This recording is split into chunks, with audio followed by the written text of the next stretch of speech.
All right, so one last film to talk about with Netflix. The newest Dave Chappelle stand-up comedy show, Sticks and Yes. Stones. I actually saw it this morning anytime I was recording here. But it did come out yesterday. That would be no I say November 1st, August the 26th. And Yes. I think this is probably the first time I'm gonna review a stand-up, performance. I know. By the way, I actually checked out the Aziz Ansari one, and it's a good thing I bring Yeah. that up too because Yeah.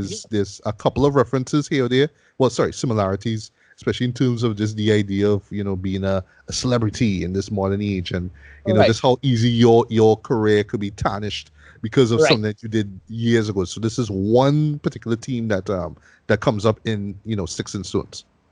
Yeah.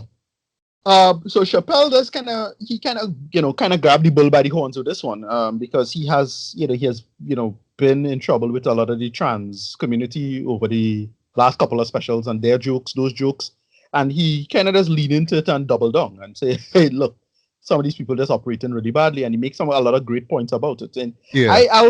I'll say he remind me of a little bit. He's kind of like he's anti-PC in the same way Eminem in the 90s was anti-PC.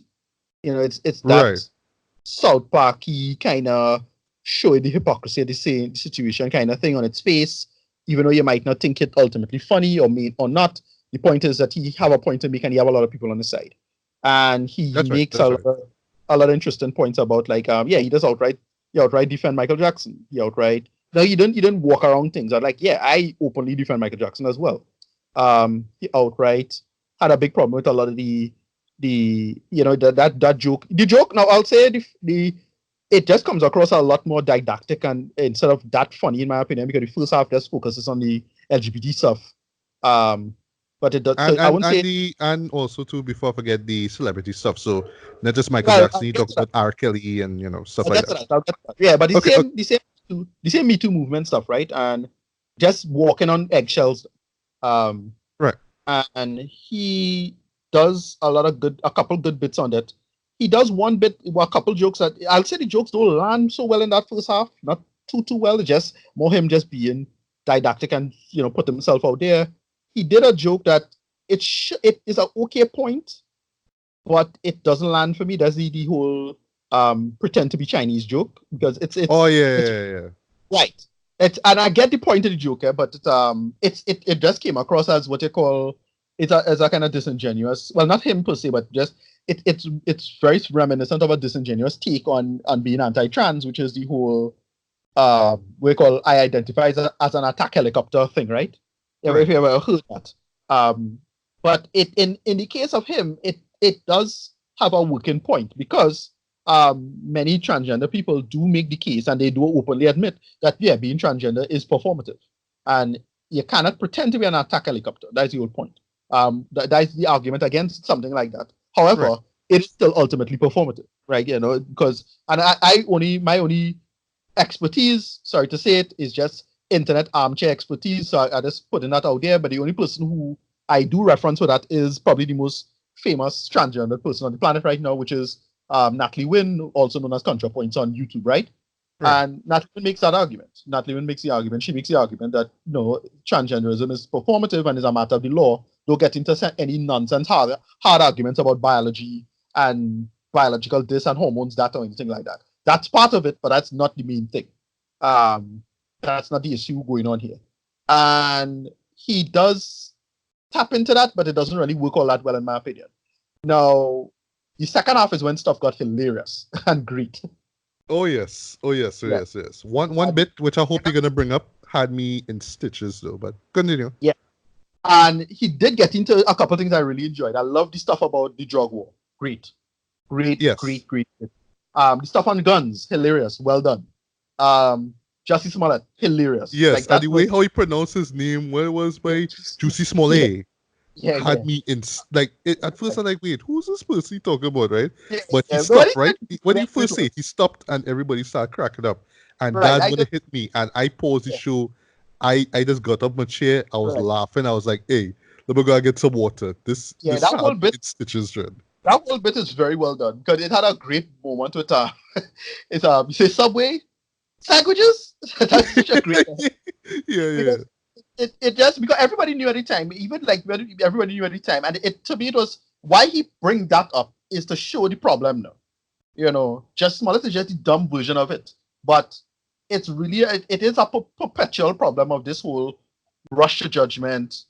Anybody could just kind of bullshit on this situation about being offended and whatnot now. And nobody want to have a sit down and have a clear head about this. And look, I would not defend Louis C.K., but I understand why he would defend Louis C.K. because it's like, yeah, it's not that bad of an issue when in the grand scheme of thinking about it. Now, yes, even though I do think Louis C.K. kind of crossed the line, but the level of outrage doesn't match it now. Especially under the fact that they could bullshit with it now. And it have real motherfuckers out here, real crimes going on, real things, real problems that you're not focusing on. Because you see, he make that point. He said, yeah, women have shit to do, but you're not really attacking the real things. You're spending more energy on bullshit.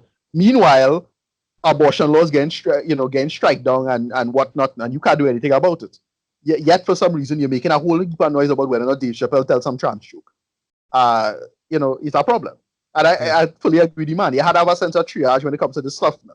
And his supposed opponents, don't seem to have that. And he makes a good point about the level of privilege that goes into that, and the reason why the people who make the most noise not really affected by the conflict as it is. And I agree with him. Because he make a great point about the use of the word nigger versus the use of the word faggot. Yeah, Great yeah. point. I love that moment. That Yeah, moment had it's a clapping. really Yeah. good point. I enjoyed this documentary. I thought it was really strong. It And ended you off quite call it strong. documentary though. It's Sorry, stand-up comedy. sorry. Yeah. Sorry, I love this. My brain on, but I'm still talking about things.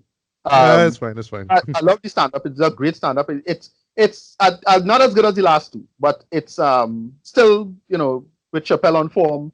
And then you could have there's a nice epilogue, about a half hour. That's also quite good. That you could go find. All right. That That one I heard about, but I didn't see it. I didn't see that one. yeah, so just you can find it. I forget what it is. It's epilogue. It's a comedy club. It's something the laugh something or something like that. I forget what it is.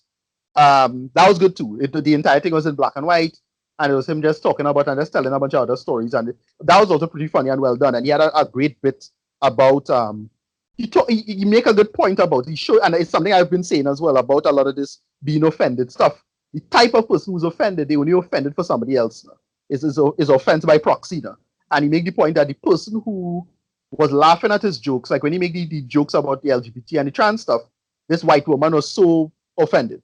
And she walk out and she talk about being offended and say, I'm sorry, I was being raped and something like that to try to undermine the whole situation. And then the person who should be more offended, which was a trans woman, that person was loving it, was loving his jokes and thought it was great. And the person asking for advice and he made a great friend out of that. And it's a good point he's making is that you notice that have a lot of people, and I say this all the time with politics, have a lot of people on the left who talk about rights and so, but none of them they know any black people. They are no black friends. The people the only person who know probably black is the Uber driver at most. Stuff like that now. Or the black waiter or something like that. They don't, it have a bunch of people who it's just fronting now. And he kind of making that point and showing that it's just a bad sense of priority. And that's the reason why the left taking licks in the United States right now. However, that was also quite good, and I thought it was a generally good performance. I give this an 8 out of 10. Quite enjoyed it quite well. The first half was weak, but not because of the subject matter, but because I thought it wasn't jokes being delivered particularly well. It was just him being more soapboxy rather than just putting out good material. And then the second half is where it really started flow very, very well. And then the epilogue is very good as well. So yeah, 8 out of 10 over the whole experience. I really enjoyed myself. All right. Well, I love how you went into the subtext of it because there's just so much to kind of dig in, when it comes to his performances now, you know what I mean? It's not just I'm just gonna do an imitation, you know what I mean? There's a lot of deeper stuff. I just the hypocrisy of certain, people's actions and whatnot. So that's what I love about it. But for me, what I got out of it, and it's something I love about his stand-up performances, is that it always kind of ties, like he always kind of connects it. You know what I mean? Like at first you think it, he mentioned Louis C.K. here, he mentioned school shootings here. So Yeah. what's the point? You know what I mean? But he always kind of ties it back at the very end. So what I got out of it, and then I was just thinking about the title, Sticks and Stones, essentially is just it's easy for people, like especially in this digital age, to lash back at other people if they say some wrong, if they do some wrong. But you know what I mean? It's not like you're willing to sit down and really analyze the situation. And well, case in point, you know what I mean? Juicy Smalley, right? Yeah. You know what I mean? I remember when when I heard about what happened, right, with the the attack. Sorry, with the Right. attack, right? And I was shocked by it, right? I was kind of perturbed by what happened. You know what I mean? Right. But it's only later on when the details just started coming one after the next. Like, No, but wait no, now, like but wait now. the second Um, he's you know what I mean? I was like, oh, that's a great one liner with Kanye West with that. That was Yes, yes, hilarious. yes, yes. I love that, by the way. Yeah, yeah. Yeah. But no, Uh, to watch him, completely piper everybody about that shit, and calling himself the gay Tupac and all kind of nonsense, and everybody yes, following this bullshit. And like, are you fucking serious, right? And all these idiots jump on now. All these celebrities jump on. Ellen Page and all these people, sanctimonious. And it's like, dog, just calm the fuck down. Just wait to see something, and they didn't do that. that's They the none of thing. them. Yeah, exactly. You know what I mean? And people not willing to do that. You know what I mean? They're just so willing to judge, and nobody's saying don't judge. You know what I mean? But find out what's going on first. You know what I mean? So Yeah, they that, couldn't that even that's do why I that. got mainly, well, not perfectly, but that's why I got from this. You know what I mean? Just the idea of just these celebrities being accused of things, right? And it's just easy for us Right. to lash at them. And maybe you're right. Maybe they do deserve some lashing, right? But No, still, no, no, no. if you Let's just be don't know clear. what's really going on, or if Right. you had know the full details, you know what I mean, then yeah, it's you just jumping at them just so it just says something about you, you know what I mean? So that's Right. what I got from that. And Because his yeah, his go on. defense of Hart, I thought was good. I actually, It I was. agree with that. Yeah. I like that I he agree was with that. like 100% saying, you know what I mean? Yeah, yeah, dude, you ain't do anything wrong, Judge. It's like, no, yeah, you kind of did something wrong though, but No, he's saying no, yes, but it's exactly. a mistake. Okay, cool, whatever, right? Right. Move on, right? But really, well, apart from the, well, you're right, dude. The second half was really, really funny. It had me cracking up. The first half was slow, but it's like, okay, Yeah. all right, but this is like the Michael Jackson stuff. Okay, Aziz talked about it, not saying that they should compare notes and like, oh, you talk about this in your show. Okay, well, I shouldn't talk about this, right? So when I heard the Michael stuff, when I heard the R. Kelly stuff, I was like, yeah, but Aziz talked about this already too, in his own way, which I liked, right? But what I like with especially the R. Kelly stuff is that he didn't have to go back and say, well, the reason why I wasn't part of the documentary is because back in 2003 when I did season one of Right. Chappelle show, I did that piss on you thing, you know what I mean? So I like that he didn't have to tie it back all the time to, Chappelle show. Although I did like the moment where he was talking about, well, why he can't use, nigger and faggot, all that kind of stuff, Yeah, right? no, it And he was relates it excellent. to the Chappelle show. That moment had me clapping. But I like in the end though, even though I wish he could have kind of fine tuned it a little bit, where he was talking about his upbringing, you know what I mean? Like him being poor, at least the notion of being poor. But I like how he kind of tied back to, stuff that he mentioned before. And then also to, yeah, you're looking at him and you're thinking, oh, well, he's just taking shots at different communities in the United States, and that's how he making the bread and butter. But you don't really know what he went through as a person. So that's why I love especially when he touched on drugs and then when he touched on Yeah. gun use and all that kind of stuff. See, made it a little bit more relatable to him now. So that's the message that I got from it. Well, at least the team that I got from it there. That yeah, it's easy to lash out at a celebrity or make fun of him or whatever, but you don't know what the person went through. You don't know if that person really deserved the lash or not. So that's what I got from it, right? But yeah, subtext makes Right. sense and all that kind of stuff. I mean, Chappelle could do no wrong in my eyes. He had me entertained throughout just the duration of his performance. And yeah, I enjoyed it, even though I kind of have a soft spot for the last two that he did as well. The last two Netflix performances as well.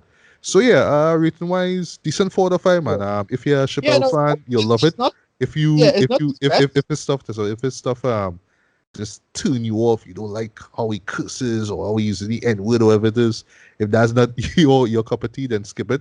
All I love, and this is the last thing I'll see where he said, yeah, you kind of knew what you're getting into. You saw my face on Netflix, and he quit. Yeah, yeah, yeah. When I heard that, I was like, this is so true. It's like what? What you expect from him now in 2019? You expecting him Exactly. kind of It's not lighten his comedy down? No, of course right. not. Right. No, what is not his best one, but to this day I find his best stand up special is the one in 2004, right after Chappelle Show season 2. Or Killing Them Softly. Yes, Yeah, that is that the is a best. classic. That is a Yeah, that's classic. still the That is. best. Killing Sophie is the one. No, this is the one in 2000. Was the one right after that in one San Francisco? Forward to it. Yeah. That's the one I like the most. That's probably my favorite. Killing Sophie up there, but for me, Ting is like the best way. That just was it's just prime dread. Yeah, But yeah, I'd actually rewatch that though, because I know it has sketches that I remember, but I'm a little confused if it's in Kill Them Softly or in this one here. yeah. Anyway, so Yeah, yeah, you give it a good score. Pretty good. I enjoy this one. yeah. All right, and last but not least, don't want to stay too long on this one. We have Ready or Not, which no is not related to the Fuji song from '96, Kids Axie Right. Burns. Yeah, this is actually, I hate using this term, a black comedy. You know what I mean? Right. I like to say dark comedy, but people like to say black comedy, right? So it's essentially a horror slash thriller, but it just has this really like subversive, comedic tone to things, right? It's directed by Matt Bettinelli, Alpin, and Tyler Gillett. I like to assume this is actually like the debut feature, but I could be wrong. But probably they did work before. But yeah, it's the two of them together. They directed this. It stars Samara Weaving, and Right. essentially what the story is about is that she is a newlywed, right? Her name is Grace. So she's married to this rich millionaire guy. His name is Alex Ledomas. Played by Mark O'Brien. Right. Right. I think you remember him from *Halt and Catch Fire*. Actually, seeing his wiki page, he played Tom Rendon. Yes. Actually, need to watch He was *Halt and the Catch Fire*. boyfriend in second season, I think. Yeah, I think he was the boyfriend in second season. All right. Okay. Yeah. Your And boyfriend. okay. And his brother is Daniel, and he's played by Adam Brody. Right. Haven't seen him in You know well. why? Last show I saw him in was Shazam. Actually, yeah. Kind of just remember that. Right. Okay. So she married now, you know what I mean? They just had the wedding, and it's like, okay, well, they just ready to consummate everything and, honeymoon. Well, they even studying honeymoon. It's just, Grace and Alex just want to be together, right? And they inside this house. Well, actually, it's this really fancy mansion that the Ledomas family lives in, right? And as I say family, yes, because yes, everyone in the Right. family is there, right? Of course, the attending the wedding. So after that, well, they had like a little, like a sort of a dinner that they had before midnight, right? So essentially, Grace learns that the Ledomas family, they pretty much made their money basically from selling board games, right? Just the inter games, right? Just board games and just any old game you could think about, right? And they have this tradition where basically they have this box and they have like a bunch of cards in it. So the box is pretty much given to the bride. The bride, well, yeah, the bride, right? So she has to take one of those cards, and what it's each card has a specific game on it, right? So depending on what card she takes, they have to play this game, and this game has to be played until daybreak, actually, well, until the morning, which I'll get into in a bit, right? So, as you would expect, as the title kind of hints, she picks a card that says hide and seek. Now, when she heard this, like, okay, grown folks playing hide and seek, this is kind of weird. This makes no sense. Okay, but I'll go along with it because I mean, I'm part of the family, right? So, right. But then she learns that, well, it's essentially everyone in the house hunting her down, like literally hunting her down, trying to, well, not so much kill her, but meme her, right? It her that she think it is, well, they're gonna kill her, but essentially it's just to meme her, and then she'll be part of this ritual that she has to go through, and then, well, they'll have to kill her in the ritual, and if they don't, then something terrible will happen to the family by the time the sun rises. And the only person, well, the only two people kind of helping her out is, well, of course, Alex, and he's one of like the few people who just find this ritual, or at least this, this tradition to be archaic. It makes no sense at all. It's pretty dumb. And the other person who kind of feels the same way is his brother Daniel, you know what I mean? But because he just kind of don't care about things, you usually see him, drunk and just like, well, all right, cool, I'll do it. Just give me this gun, I'll go wherever. I really don't care, right? And essentially, it's just Grace in this house trying to escape, trying to figure out what the hell is going on. And then when we learn more about, we actually do see, the hunt taking place, and then eventually the ritual, and then we well, slight spoiler, we see what happens when they kind of fail at said ritual, right? And I'll stop right there. So a lot of people was giving this show like real praise and think some people see it as one of the best of the year. I could understand where people coming from with that, just with that that criticism of this, that belief basically. I'm not saying anything wrong with that, but to me, this was just a standard film. Like to me, it wasn't some mind-blowing, groundbreaking film, but it was serviceable. I had fun with it. I enjoyed it. I do see myself watching this again. This has cult classic status written all over this, in my opinion. Right. Just mainly because of the story, because of how dark and subversive it is. But it's not just gratuitous horror and violence for the sake of it, but there is this underlying sense of humor that I did appreciate. Not all the jokes landed for me though, but when the jokes are there, they're there, and I thought it worked. But really, the sell is with the family itself, or just pretty much everybody who's involved in this, weird situation. It's like going in, you would think like the family like a real skill and they know what it is to do. You see them grabbing weapons, and it's just like, all right, well, she could go here, so I know what to do, and we could make this, we could just do this easy, we just attack her, whatnot, right? But yeah, majority of these characters have no clue what it is they're doing. They just kind of go Right. along with it, like, all right, well, we know what will happen if we fail at this, so let's just try to attack her. And that to me is the well, the one of the things that really make this show work. It's not like the big sell of it. It's not like this gag that just keeps running through the entirety of the film. Like, oh, we're all so inept and we don't know what it is we're doing. Like, that's not it. It's just we really kind of caught in this weird situation. We have to do this. We Right. don't really like this, but we're gonna do it anyway because well, circumstances, right, or consequences, as to say. Um, and I really love how the actors, well, just the cast in general, represented that. Just this idea that we kind of doing this thing because if we don't, you know what I mean? I thought that the performances were great throughout, but of course, to me, the big the big performance for me, or at least the stand-up performance for me, was Samara Weaving. I haven't seen her in anything actually up until the show here. I heard that she was in this Netflix thriller called The Babysitter. Did Oh, not get yeah, around to seeing this, so she was yeah. in that. I for the longest while thought it was Margot Robbie, in this. Yes, yeah. And if you look at her, especially her eyes, though, like yeah, just Yeah. face wise, she looks like Margot Robbie. It's crazy. Both of Yeah. them are Australia too, which is even crazier in my opinion. Yeah. If I have gripes though, I just find that for a premise like this, well, all right. So first gripe for me is that I saw the Red Band trailer for this because I was curious about this. I was like, ready or not, what's the show about? And it kind of show off a lot of the kills, well, a majority of the kills actually in it. So when they play out in the movies, like, yeah, but I saw this in trailer already. The trailer really did give too much, in my opinion, and that was a letdown for me. I wanted to go. Right. I wish I could have gone in. I wish I went in Like not the yeah. knowing about what to expect. Right. So if you didn't see the trailer, I highly recommend don't watch it. Don't watch it. Don't spoil the fun of it. But if you do know what to expect from it, then still keep your expectations low. So it's just a matter of how much you could buy into this, how much you could relate to it. Because yeah, the premise is honestly ridiculous. Just thinking about it is really ridiculous. Family trying to kill bride on the wedding night because of reasons, right? It's dumb, right?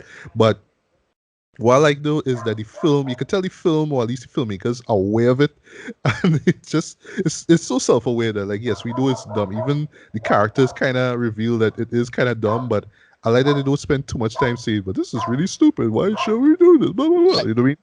They know it's dumb, but they just go along with emotions, and that's what I like about it. The show just go along with emotions, played it out to the very end, which I actually thoroughly enjoyed. The end blew me away. I thought it worked. I thought the payoff was fantastic in my opinion, and it really do leans within the horror genre of things. That's all I would say.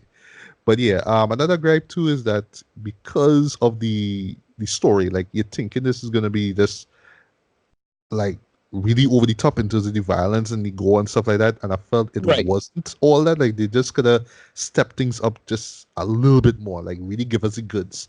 Um, not to the point of exploitation, but just like, all right, well, yeah, this was like a gory, horror experience. I mean, I wish I got that. And also, ever so often, there's certain times where like it would be comedic, and then it would just go to like extreme dark. Well, dark, not extreme dark. Sorry. Right. So yeah, there's a certain balance. Like the balance doesn't really always work in certain scenes, but when it does work, it works, in my opinion. So this film clearly could have just had a little punching up as far as the script goes. So it does give you the horror goods, but it also give you the comedic goods as well. Because Yeah. on the one hand, I wanted to be laughing from start to end. I didn't really find myself laughing, throughout the entirety of the show. I did laugh, Right. but not as much as I wanted to. And as far as the horrific stuff goes, I thought they would have gone a little bit more over the top. You know what I mean? A little bit more gory, a little bit more graphic. You know what I mean? Because you're kind of selling us that, but I kind of wanted to was like, yeah, it did, but I just wanted a little bit more. So yes, a little punching up with the script would have worked, but other than that, Right. I love how everybody kind of commit to the film, to the absurdity of the story, and also before I forget, strong direction and excellent cinematography. Though this the interior shots that they use, you know what I mean, a lot of because they use a lot of like candlelit, like a lot of candlelit, interior shots and whatnot. I thought that yeah, this was a very very very, I would say, gorgeous looking movie. You know what I mean? For such a grim premise, it's very, very well, well directed, and yeah, cinematography was just fantastic in my opinion. I would say close to Oscar Woody in my opinion. You could tell that Oh, they watch a wow. lot of Okay. like haunted house films. You know what I mean? And this wanted to evoke that kind of feel. Just the use of light and shadow. I thought that was excellent. If there's one thing technically you could take from this show, it's just the cinematography. I thought that was just Right. near Yeah. perfect in my opinion. So overall, while I didn't really quite love Ready or Not as much as I wanted to, I still was thoroughly enjoyed by this. I still think that this was a very creative attempt at horror comedy because you haven't really seen a horror comedy in quite some time. I also like the show's attempt at just subversing certain tropes, what you expect in films like Yeah. this, especially like the slasher genre. I like how they did that. Um, I do see this film having just longevity, you know what I mean, just as a cult classic. Because yeah, I know it has its fans. People are gonna defend this show. They're gonna say it's one of the best for the year. I personally don't think so. But this is a cult classic in the making, though. And I said that before for stuff like Upgrade. I think I said that for something else. I can't remember. I know I said that recently for Upgrade. I call that a cult classic in the making. I see this one, in the same vein. And as far as Samara Weaving goes, I mean, she was fantastic in this. I can't wait to see what she does next. And yeah, she's a Right. scream queen in the making as well too. And Right. now I actually want to watch the babysitter and see how great that was. Yeah, well, it's Hugo daughter, so we'll see what they do. Yeah. Hugo Weaving, I don't want to say pimp out his daughter, but he's gonna make sure that she get one great role after the next. So I really can't wait Yeah. to see what she does next. So overall, while it's not a perfect 10 out of 10 show or say 5 out of 5 show, it's still entertaining. It's still worth seeing in theaters. If you could see it with a huge crowd, that'd be great. I saw it with a kind of smaller crowd, so I guess that's why I didn't really enjoy it theatrical wise. But still, Right. it's fun. It's entertaining. You'll enjoy it. It's simple enough. And last thing I'll say before I get to rating, though, it's the length of it totally works. It's just about an hour and a half, so it doesn't it doesn't overstay its welcome there. It comes in, does what it's supposed to do, come in, leave, that's it, right? So don't expect anything Oscar worthy apart from the cinematography in this show. So rating wise, decent or strong 3.5 out of 5, man. This is worth checking out. Like I say, if you could see it on a big screen with a large audience, go see it. If you're willing to wait till it comes out, on home media, check it out. But I would say don't skip on this one. Just Right. as long as you're willing to embrace the ridiculousness of the premise, just go in and you'll enjoy it for the most part. You'll enjoy it for the most part. Right. No, I think the movie you're trying to remember is probably Overlord.